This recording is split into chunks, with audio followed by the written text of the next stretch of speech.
Hi everyone, my name is Volodya Shkoda and I'm from Dell EMC, and today I'm gonna talking about the Redis descriptors and where to find them. It's a little bit fancy title, but anyway, I'm going to talk about descriptors indeed, and let's start from the basics. For those of you who don't know what Redis is, it's just an in-memory key value storage, and it supports such types as strings, hashes, lists, and other types we are not interested in today. And there is a good library for work with Redis. It's called RedisPy, and here you can see an example how to easily import it and create a client onto the host of with Redis. And also below you can see two methods. It's set and get. Set and just set the string with the key, and then we obtain this string by the given key. So it's about the work with strings. And what descriptors are? Actually, it's if you have ever worked with object-related mapper or RM, like from Django or another one, so you already saw, you already seen descriptors, and to implement descriptors is just are just a protocol, and you need to implement only this get, set, or delete. It's not mandatory to support descriptor protocol. And descriptors, they redefine basic attribute access behavior. And there is one more good dunder method, setName, which is available from version 3.6, and I'll show you later how to support it in 2.7. And yeah, so here we got like basic Redis descriptor. It's an, I hope you can see what's written there, and it's an interface.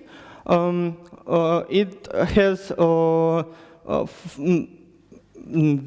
descriptor protocol totally implemented, and it's an interface because it has one abstract method, get key name. I decided that it's up to user to define the key name because Redis is flat, so Redis doesn't have any tables. It's not you cannot just keep your values nested or something like that. So it's flat, and it's better to create a good key for name for your key. So in init you need to pass a Redis connection and picklink. Picklink is an optional parameter which is set by default to true, and it allows us to save the original data type, because as I said, when you just trying to set a value to Redis, it will cast everything to string. So you will just lose your data type without picklink. And here we've got like a simple implementation. So we've got get key name method overridden, and it just like a class name, primary key of our object, and a name of the attribute joined by colon. And also I set the Redis connection in the init. So, and the class meta class set name meta, it just allows us to use our set name dunder method from the previous section to know the name of the attribute we are assigning value. And let's create an example. So a class called student. It has like primary key and two attributes, two fields, name and average score. So it looks pretty much like usual model from Django or another ORM. So let's see. Let's create a couple of students and see how it works.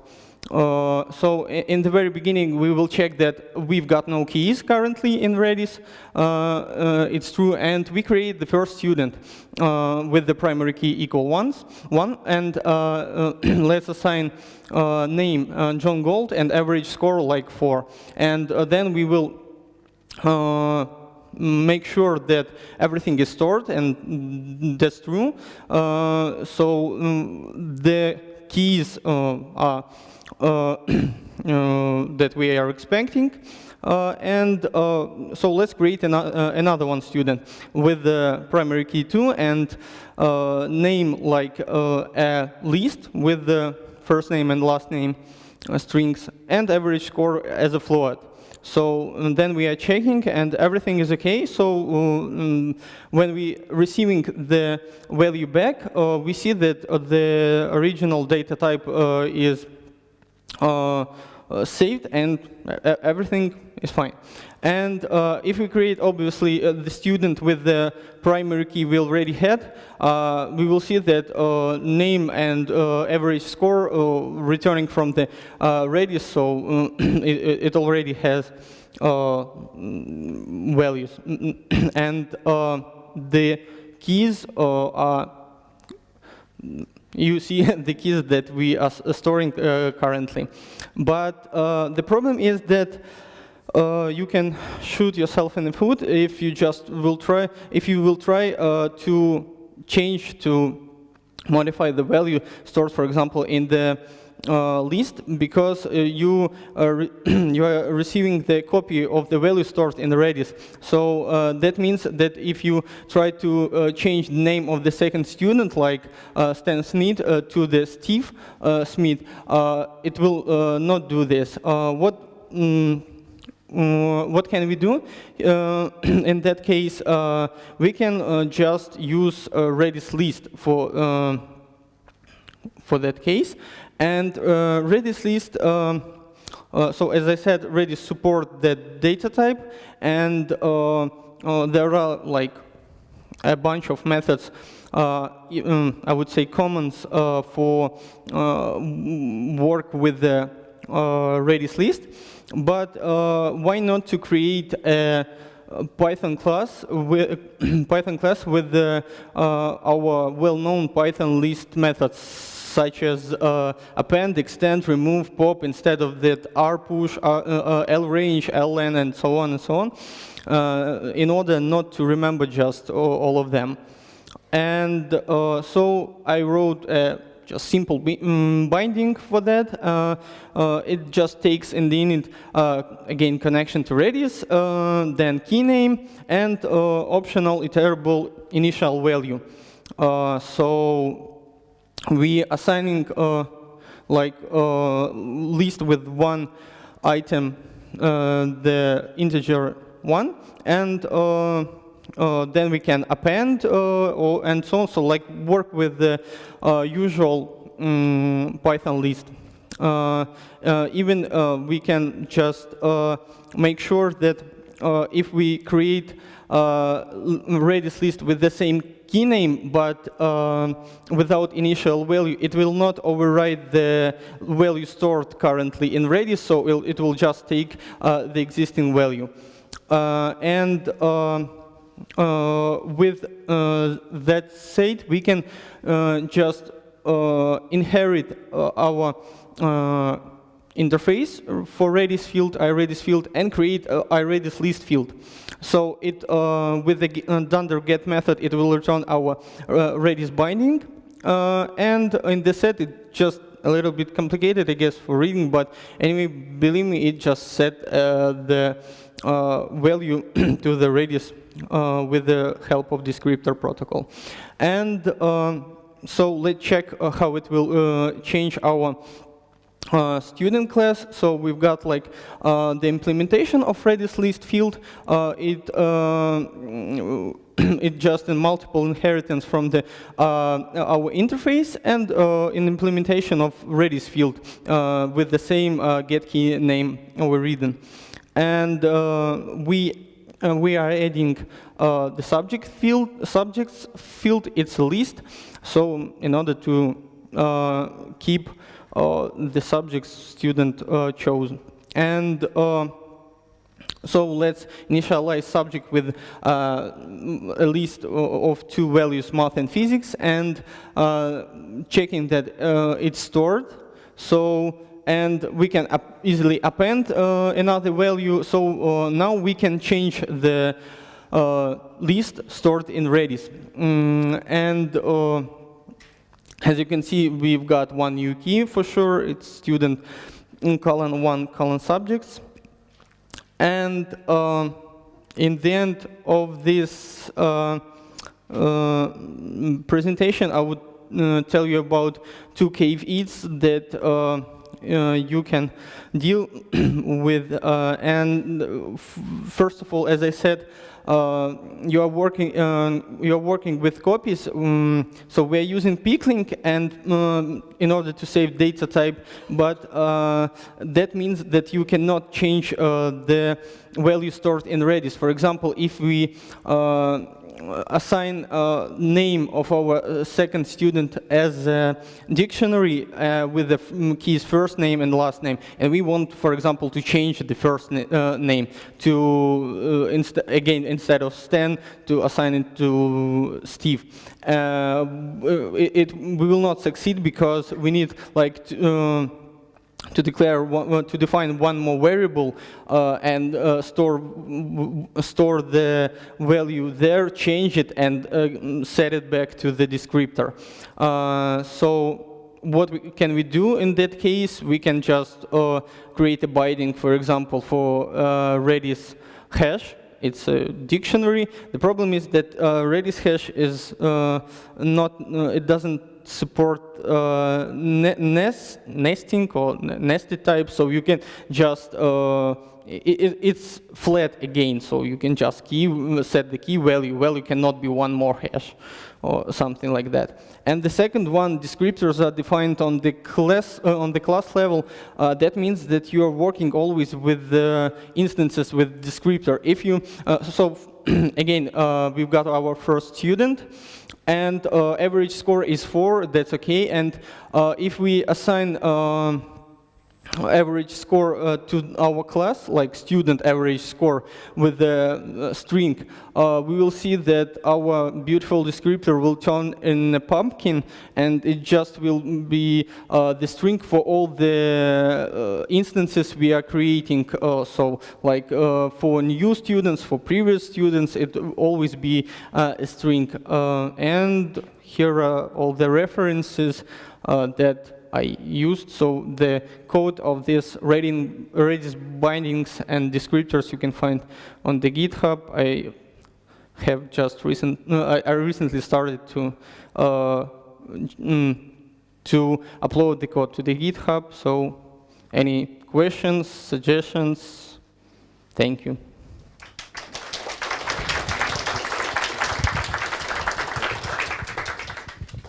Okay, any questions? Thank you for your talking, and I have a question. Why, in which cases we need this? Why we not just use Django or M4? Yeah, I was waiting for that. So actually, it started at work. So we had a challenge to run a deferred task, a big calculation. So, and we had before like in-memory properties, but we decided to move on Redis and migrate to Redis, and so like we've got a poller and usual just the task, the deferred task. So and poller is just trying to ping all the values we are storing in the Redis. So it's just like useful in-memory storage. So I hope I just answered your question somehow, but anyway, yeah, so of course, for sure, you can store it in the usual database like Postgres or so on, but it just about how you can make your work with Redis more Pythonic or something like this. Okay, yeah. And another questions. Did you have something other classes for more for more bindings? You mean? Yeah, I've got Redis dict on the way, but it's not on the on the GitHub yet. But yeah, so I don't have any like MapRoad or something like this. So, but anyway, yeah, I will upload the Redis dict, and maybe it's about like if you need it, you can just suggest and to implement it and so on. But yeah, for now I've got only Redis list on the GitHub and